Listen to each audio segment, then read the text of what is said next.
Trump or Clinton are culpable for any wrongdoing. And that's one thing they said in his opening statement to us today. But isn't it clear that Ghislaine Maxwell put under pressure to stay silent? Was Ghislaine Maxwell put under pressure to stay silent today? Well, I have no idea. Is that your suspicion? How would I have no idea. I mean, she was given an opportunity. We would have brought her in months ago, but she's indicated she was going to plead the fifth. And unfortunately, she had an opportunity today to answer questions that every American has, questions that would be very important in this investigation, and she chose to invoke her Fifth Amendment rights. Mr. Chairman, clarify what her lawyer said about President Trump and Clinton, and do you think that there's anything more to do with Ghislaine Maxwell now that she pled the fifth? Correct me if I'm wrong.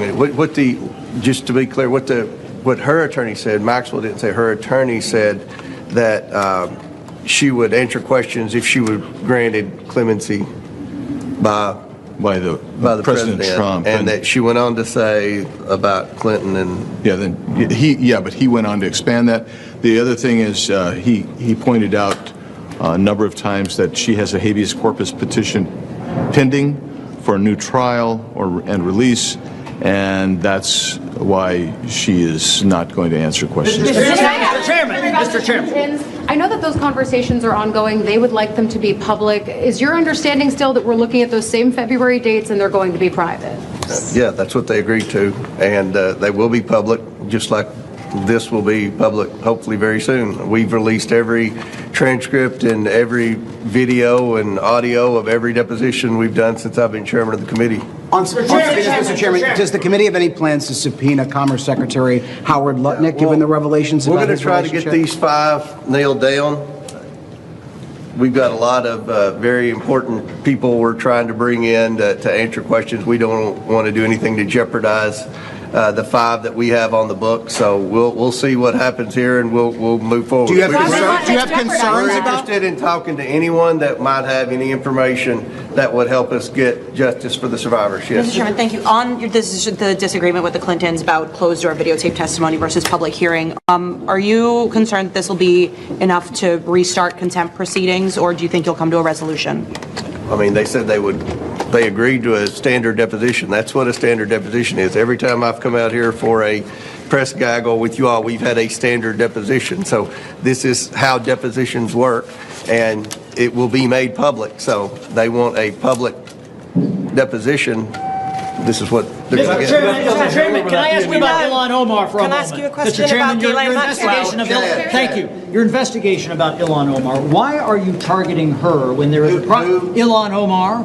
Your committee investigation with Ilhan Omar, when there is a process in the House, if people have questions about their conduct, this would go through the Ethics Committee. Why is this under the jurisdiction? And I'm glad you asked that question. I've spoken with the Ethics Committee. The Ethics Committee has jurisdiction over members of Congress. The 2 businesses in question are owned by Ms. Omar's husband.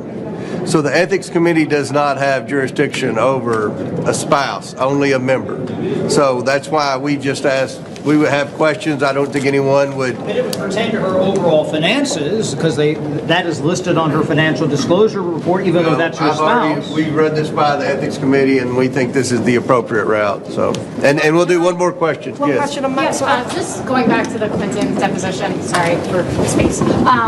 I understand that you're going to release the transcripts, you'll release the video. Of course. Why is there reticence to just have it be public, since the Clintons, look, they are not your typical people being deposed? When you say public, what do you mean? I mean, it's going to be the video, and we'll release it.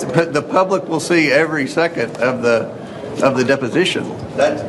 But not at the time that it happens. But not at the time that it happens. So what's the reticence? What, a few seconds later? I mean, I think the Clintons are trying to muddy the waters and create a false narrative, like, oh, depositions behind closed doors. That deposition was behind closed doors, but you had at least 10 members of Congress in there, and you'll have the video, I hope, very soon.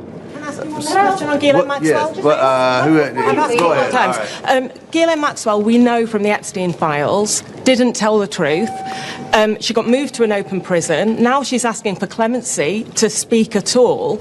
Was it a mistake to move her to that prison? Should she be moved back? I don't know the rationale for moving her from one prison to the other. But look, initially she had asked that the Oversight Committee grant immunity, and when we met with the survivors of Epstein, it was pretty clear, according to the survivors, and you know, we had 20-some members in that meeting, that Maxwell was a very bad person, and she committed a lot of crimes.